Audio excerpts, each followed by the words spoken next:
చూస్ country delight, live better. ఇప్పుడే country delight app ని download చేసుకోండి. ప్రస్తుతం మనతో పాటు ఢిల్లీ నుంచి లైవ్ కాల్లో అందుబాటులో ఉన్నారు ప్రముఖ financial analyst doctor GVR Sastri గారు. ఒకసారి ఆయనతో మాట్లాడదాం. ఎందుకంటే ట్రంప్ ఇప్పుడు ఇండియా మీద 50% సుంకాలు వేసినటువంటి పరిస్థితి. అంత ట్యాక్స్ భరించాలా? ఒకవేళ భరిస్తే వేటి మీద ఈ ఎఫెక్ట్ పడుతుంది? అవన్నీ కూడా సార్ని అడిగి తెలుసుకుందాం. సార్ నమస్తే అండి. నమస్తే అమ్మా. సార్, ఇప్పుడు ఇలాంటి డెసిషన్ ట్రంప్ తీసుకోవటం అనేది, ఎందుకంటే మనం ఒక రకంగా అమెరికాకి సపోర్ట్ గానే ఉన్నటువంటి సిచ్యుయేషన్, ఇలాంటి పరిస్థితుల్లో ఆయన ఇలాంటి నిర్ణయం తీసుకుని కేవలం చమురు వంక చెప్పి, రష్యా చమురు అని వంక చెప్పి ఈయన కావాలని మన మీద కక్ష తీర్చుకుంటున్నాడేమో అన్నట్టుంది సార్ పరిస్థితి అని చాలా మంది కామెంట్ చేస్తున్నారు. మీరేమంటారు? ఇప్పుడు ఎక్కడెక్కడ ఎంతెంత ఎఫెక్ట్ పడుతుంది సార్ దీనివల్ల? మనం అమెరికాని నిందించే ముందు మన భారతదేశ ఆర్థిక వ్యవస్థ ఏంటి అనేది మనం తెలుసుకోవాలి. మన భారతదేశ ఆర్థిక వ్యవస్థ 1947 నుంచి కూడా ఒక ఆర్థిక వ్యవస్థల అభివృద్ధి చెందలేదు. మనం ఒక ఆర్థిక వ్యవస్థను నెలకొల్పుకోలేదు. మన ఆర్థిక వ్యవస్థకు రూపురేఖలు లేవు. అందువలన ఏంటంటే, మీరు పెట్టుబడిదారి ఆర్థిక వ్యవస్థ, మిశ్రమ ఆర్థిక వ్యవస్థ అని 1947లో రెండు ఉన్నప్పుడు జవహర్లాల్ నెహ్రూ గారు చాలా తెలివితేటలుగా పెట్టుబడి ఆర్థిక వ్యవస్థకి, క్యాపిటలిస్టిక్ ఎకానమీ, సోషలిస్టిక్ ఎకానమీకి మధ్యలో ఒక మిక్స్డ్ ఎకానమీ ఆయన పెట్టుకున్నారు, మనకు పెట్టించారు. దాని నుంచి మనం ఎక్కడ బయటపడలా. అలా బయటపడాలని ప్రయత్నాలు కూడా జరగల, ఏ పార్టీ చేయలే. కానీ మన అదృష్టం బాగుంటే పివి నరసింహరావు, మన్మోహన్ సింగ్ కలయిక వల్ల, వాళ్ళ యొక్క ఎకనామికల్ రిఫార్మ్స్ తీసుకురావడం వల్ల 3 రంగాలు అభివృద్ధికి నోచుకున్నాయి. అవి ఐటీ, ఆటోమొబైల్, ఫార్మా. ఈ 3 రంగాల్లో మనం కొంచెం ఇదయ్యాం. మన భారతదేశ జనాభా 140 కోట్లు. మన యొక్క ఆర్థిక వ్యవస్థ యొక్క విలువ 3.8, అంటే near about $4 trillion economy. 4 trillion అంటే 140 కోట్ల మంది, 4 ట్రిలియన్. అమెరికా యొక్క మొత్తం జనాభా 30 కోట్ల మంది, వాళ్ళ మొత్తం ఎకానమీ 33 ట్రిలియన్. సో అంచేత మనకి అమెరికాకి అసలు కంపారిజన్ అనేది లేదు. అంటే మన యొక్క స్థితిగతి ఏ రకంగా ఉన్నది అనేది మనం చూసుకోవాలి. మాకేంటంటే, మనం ఎక్కువగా ఎక్స్పోర్ట్ చేసేవేంటి? జెమ్స్, ఆహార పదార్థాలు, అగ్రికల్చరల్ ప్రొడక్షన్. తర్వాత ప్రత్యేకంగా ఆంధ్రప్రదేశ్ నుంచి ఫిష్, ప్రాన్స్, రొయ్యలు, చేపల ఉత్పత్తి. తర్వాత గుజరాత్ నుంచి జెమ్స్.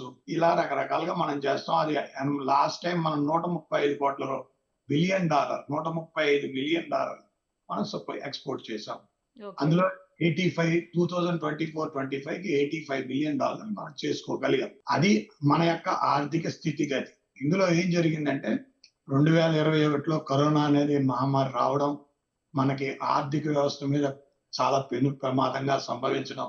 అదృష్టం కొద్దీ అప్పుడు యుక్రెయిన్, రష్యా మధ్య వార్ జరగడం, యుద్ధం జరగడం, అది మనకి కలిసి రావడం. రష్యాకి ఇతర దేశాలు, పాశ్చాత్య దేశాలు సపోర్ట్ చేయకపోవడం, వాళ్ళ వల్ల మనం ఆ ఆయిల్ ని ఎంత కొనాలంటే, మనం $100 బడ్జెట్, మన భారతదేశానికి 50 లక్షల కోట్ల రూపాయల బడ్జెట్ ఉంటుంది. ఆ 50 లక్షల కోట్ల రూపాయల బడ్జెట్ లో పెట్రోలియం ఉత్పత్తుల దిగుమతి కోసం మనం 25%, అంటే 12.5 లక్షల కోట్లు, 13 లక్షల కోట్ల రూపాయలు మనం కేటాయిస్తాం ఫారిన్ ఎక్స్చేంజ్ రిజర్వ్స్ లో. ఆ ఫారిన్ ఎక్స్చేంజ్ రిజర్వ్స్ ని మనం ఏం చేసాం, అంతా కూడా వినియోగించుకోకుండా రష్యాతో చాలా తక్కువగా మాట్లాడుకొని మనం దాని నుంచి డబ్బు సేవ్ చేస్తున్నాం. ఎన్ని 4 లక్షల 5 లక్షల కోట్లు డబ్బు సేవ్ అవుతాం. ఆ డబ్బు సేవ్ అవడం ద్వారా ఏం చేస్తున్నాం, ఎప్పుడైతే మా రిజర్వ్ బ్యాంక్ అనేది ఏం చేస్తుంటుందంటే, డబ్బుని ప్రింట్ చేస్తుంది. డబ్బుని ఎలా ప్రింట్ చేస్తుంది? 115:85 అనే ఒక రేషియో ఉంటుంది. ఆ రేషియోలోనే వాళ్ళు డబ్బును ప్రింట్ చేస్తారు. అది ఇప్పుడు విదేశీ మారక ద్రవ్యాలు పెరిగితే, బంగారపు నిల్వలు పెరిగితే, అప్పుడు దానికి తగ్గట్టుగా, అంటే ఇప్పుడు మీ దాని మీద రాస్తారు రిజర్వ్ బ్యాంక్ గవర్నర్, అంటే ఈ 500 నోట్ వెనకాల నేను ప్రామిస్ చేస్తున్నాను, ఈ కాగితం కనుక చెల్లకపోతే నువ్వు నాకు తిరిగిస్తే దీన్ని తగ్గ విలువ నేను ఇచ్చేస్తాను అని. అది కరెన్సీ అంటే. సో అలాంటి పరిస్థితి లేనప్పుడు ఆయన ఏంటంటే, అలాగే జరుగుతూ వస్తే మనం పెంచుకుంటున్నాం. ఆ వచ్చిన డబ్బుని మనం ఇన్ఫ్రాస్ట్రక్చర్ లో, ఇట్లా పెద్ద ఎక్స్ప్రెస్ హైవేలు అవి కట్టుకోవడం మొదలు పెట్టాం. ఆ ఇన్ఫ్రాస్ట్రక్చర్ డెవలప్ అయింది, మనకి ఎకనామికల్ గ్రోత్ మొదలైంది. సో ఎకనామికల్ గ్రోత్ మొదలైనప్పుడు ఏం జరిగిందంటే, ట్రంప్ గారు, ఆయనకి అసలు విషయం ఏంటంటే, ట్రంప్ స్వీకరించేటప్పుడే ఆయన డామాడోల్లో పడిపోయాడు. ఎందుకంటే వాళ్ళకి 33 ట్రిలియన్ల ఎక్స్టర్నల్ డెప్ట్ ఉంది. ఆ 33 ట్రిలియన్ల ఎక్స్టర్నల్ డెప్ట్ కి, అంటే అప్పుకి వ్యయం ఉంటుంది. అంటే ప్రతి ఏడాది అమెరికా ప్రజలు $3 ట్రిలియన్ వాళ్ళు అప్పుకి వ్యయంగా కట్టాలి. సో అది దాని నుంచి బయటపడలేని పరిస్థితి వచ్చింది. అమెరికన్ ఆర్థిక వ్యవస్థ మొత్తం కుప్పకూలే పరిస్థితి వచ్చేసి. సో మన భారతదేశంలో మన మనుగుల్లో ఉన్నది ఏంటంటే ఇంట గెలిచి రెచ్చగలం అంటారు.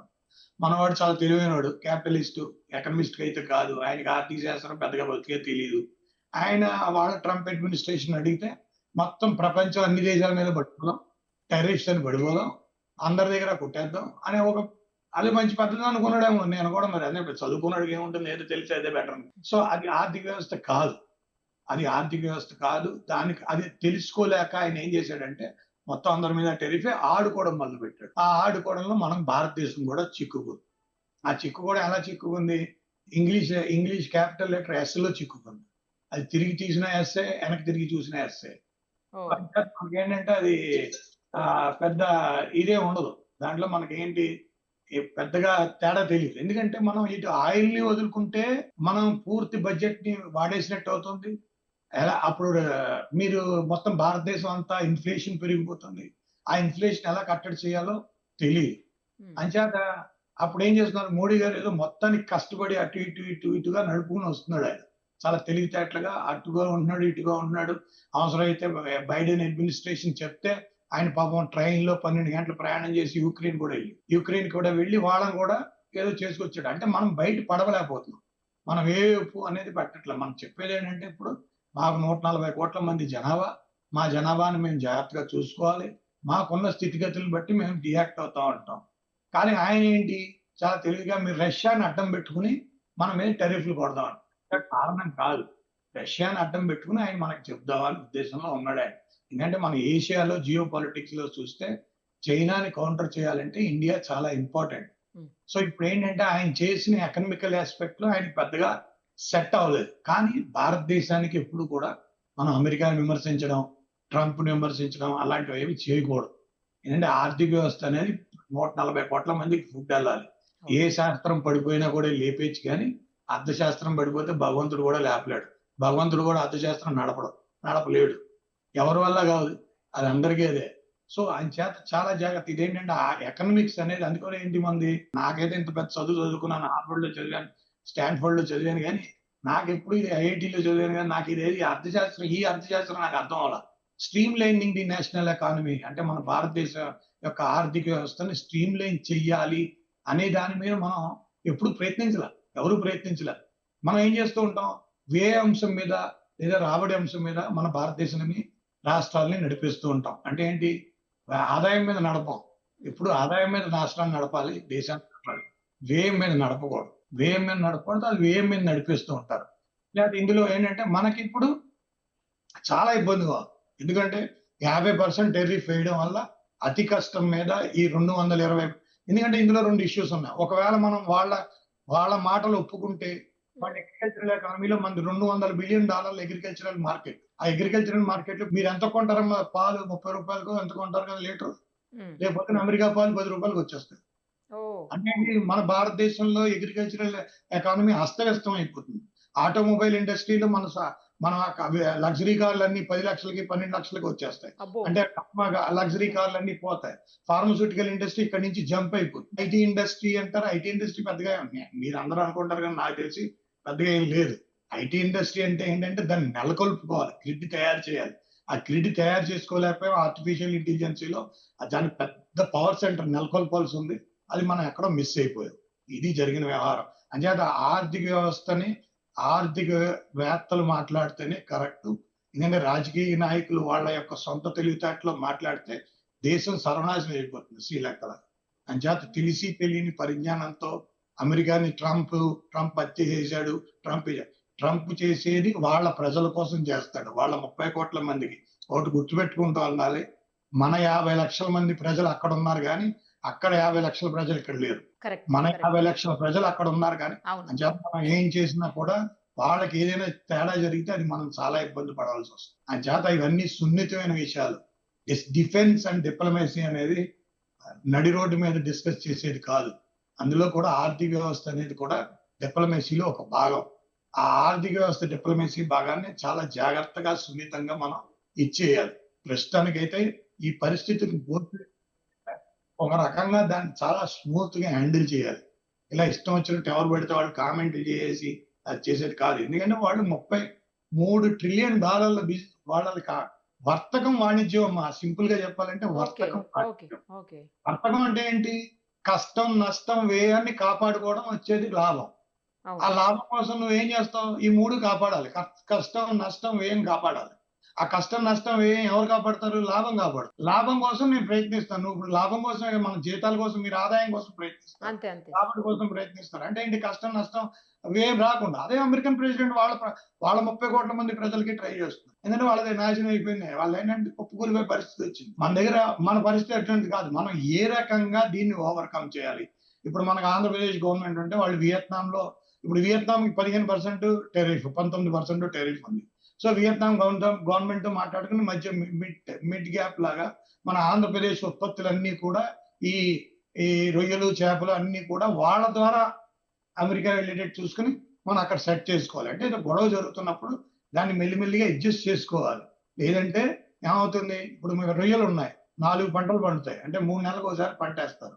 చేపలు ఉన్నాయి, అది 3 సార్లు పంట వేస్తారు, 4 నెలలకు వేసేస్తారు. సో ఏమవుతుంది? రొయ్యలకి, చేపలకి ఆ పంటకు వచ్చే ఒక పంట పోతే, అంటే పంట పోతే ఏంటి? పంట ఏంటంటే ఇప్పుడు 21 రోజుల్లో, అంటే ఆగస్టు 27 నుంచి ఆయన 50% ఇంప్లిమెంట్ అయిపోతుంది. ఎవరిది? ట్రంప్ గారు.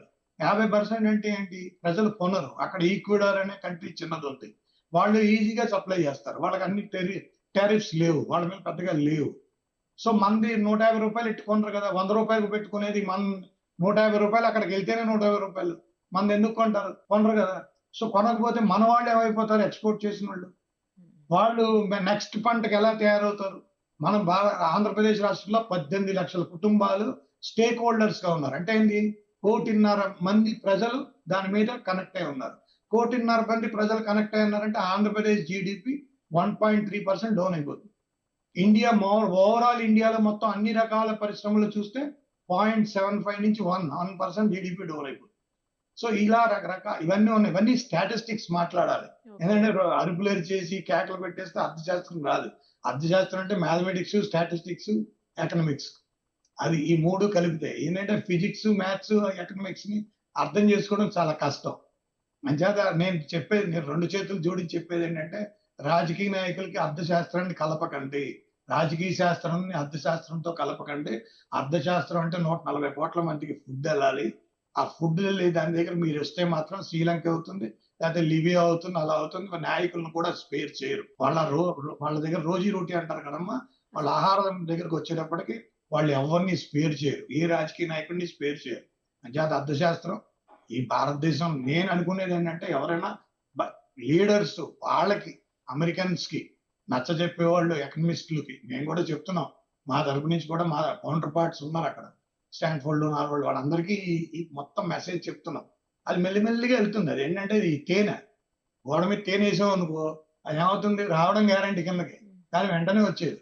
చాలా టైం పడుతుంది, చాలా స్లోగా వస్తుంది. అలాగే అర్థశాస్త్రం అంటే చేంజ్. ఇట్ ఈస్ ఓన్లీ ఆత్మబుద్ధి సుఖం చేయం అన్నారు. అంటే ఏంటి? ఆత్మ పరిశీలన చేసుకోవాలి. మనం ఎక్కడ తప్పు చేస్తున్నాం, మన విధి విధానాలు ఎక్కడ ఉన్నాయి. అంటే ఇప్పుడు ఆయన అందరి మీద వేసాడు, ఒక్క ఇండియా మీదే వేయలేదు. ఆయన అందరితో ఆడుకున్నాడు. చైనాతో 500% ఆడుకున్నాడు. అందరితో ఆడుకున్నాడు. అంటే దాన్ని ఆయన అర్థం చేసుకోవాల్సింది ఏంటంటే, అమెరికన్ ఎకానమీ కొలాప్స్ అయిపోయే పరిస్థితిలో ఉంది. వాళ్ళు తట్టుకోలేకపోతున్నారు, వాళ్ళకి అర్థం అవ్వట్లేదు. ఎందుకంటే కరెన్సీ క్రైసిస్ లో మనం సేవ్ చేసుకోలేని మన భారతదేశానికి ఏంటంటే రిజర్వ్ కరెన్సీ లేదు. మొత్తం ప్రపంచంలో ఏ దేశానికైనా రిజర్వ్ కరెన్సీ ఉందంటే అది అమెరికాకు ఒక్కటికే ఉంది. వాళ్ళకి రిజర్వ్ కరెన్సీ ఉంది. వాళ్ళు ఎటువంటి పరిస్థితినైనా తట్టుకోగలరు. రేపు పొద్దున్న నాకు గట్టిగా తుఫాన్ వచ్చింది అనుకోండి, చంద్రబాబు నాయుడు గారు, నరేంద్ర మోడీ గారు, మొత్తం రేవంత్ రెడ్డి అందరూ వెళ్ళిపోతారు. అంటే హెలికాప్టర్లో వెళ్ళి చూసుకోవాలి. కానీ వాళ్ళ ప్రెసిడెంట్ అలా చూసుకోకలేదు. ఎందుకంటే వాళ్ళకి disaster management is a part of economy.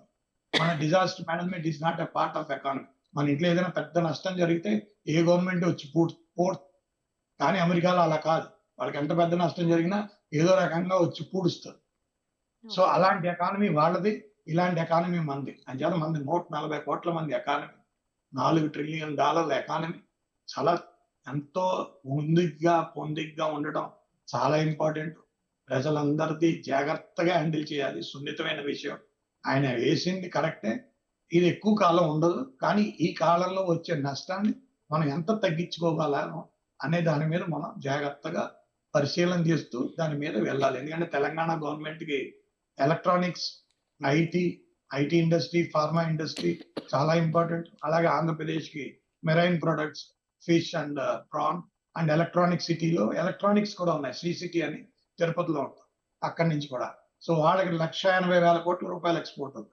వీళ్ళకి దగ్గర దగ్గర 1,00,000 కోట్ల రూపాయలు ఎక్స్పోర్ట్. సో 2.5-3 లక్షల కోట్ల రూపాయలు. సో ఇదంతా చాలా జాగ్రత్తగా జరిపించే వ్యవహారం. లేదా అమెరికా ఏదో తప్పు చేసిందని ఒక విధానాన్ని నడుపుతున్నారు. అలాంటిది కాదు, అలా చేయడానికి కూడా అవసరం లేదు. ఆర్థిక వ్యవస్థకు అటువంటి అవసరం ఉండదు. ఒక ప్రముఖ ఆర్థికవేత్తగా దీనికి ఒక మంచి సొల్యూషన్ అంటే ఏం చెప్తారు సార్ మీరు? ఈ సొల్యూషన్ అంటే ఒకటేనమ్మా, మనం ఆత్మనిర్భర్ భారత్ అనుకున్నాం, కొంచెం టైం పడుతుంది. మన ప్రజలకి నేను చెప్పేది ఏంటంటే, సహజ వనరులను వినియోగించడం, stream lining the national economy, మనం స్ట్రీమ్ లైన్ చేసుకోవాలి. వ్యయ అంశాల మీద దృష్టి పెట్టాలి. ఓకే. మనం వ్యయ అంశాల మీద దృష్టి పెట్టి దాన్ని వ్యయాన్ని ఇచ్చేయాలి. అలా అధికార దాహంతో ఉండే పార్టీలన్నీ వెళ్ళిపోవాలి. వాళ్ళకి అధికారం దాహంతో వచ్చే పార్టీ పొలిటికల్ పార్టీలు కావు, పరిపాలన దక్షత కోసం వచ్చే పార్టీలు కావాలి. చూడు ఇప్పుడు కనబడుతుంది కదా ట్రంప్, ఆయన ఏంటి, ఆయన పరిపాలన తెలియదు, ఆయన పరిపాలన అర్థం అవట్లేదు. అధికార దాహం, నేను వాడిని చేశానా, నేను వీటి చేశానా, మేము నెక్స్ట్ 5 years వస్తే మిమ్మల్ని లేపేస్తాం. పరిపాలన అది. పరిపాలనలో ఆ మాటలు రావు. అలాంటి మాటలు రాకూడదు. అలాంటి వ్యవస్థ కాదు, అలాంటి రాజ్యాంగం కాదు. అంటే ఏంటి, ఏమి తెలియని మా తండ్రులు పెద్ద పెద్ద నాయకులు, ఎవరి నాయకుడు బతికే 36,500 రోజులు. మనం ఎంత బతుకుతాం తెలుసా? 36,500 రోజులు అంటే 100 ఏళ్ళు. అందులో 20% తీసుకొని పైవాడు పేల పట్టుకుపోతాడు. ఇంకా మిగిలింది 80. అది కూడా కష్టమే. దానికోసం ఎందుకమ్మా ఇదంతా? చేసేది ఏంటంటే మనం పరిపాలన దక్షత ఉన్నవాడు ప్రజల కోసం, వాళ్ళ కాంతి చూపించడం కోసం చూస్తాడు. వాళ్ళ కళ్ళకి కాంతి చూపించాలి, వాళ్ళకి దారి చూపించాలి. చాలా బాగా చెప్పారు sir. Thank you so much sir. Me ideas, me ideology, me suggestions అన్ని ఫాలో అయితే అన్ని ప్రాబ్లమ్స్ నుంచి మనం బయటపడిపోవచ్చు. సుమన్ టీవీలో మీ పర్సనల్ అండ్ బిజినెస్ ప్రమోషన్స్ కోసం కింది నెంబర్కి కాంటాక్ట్ చేయండి.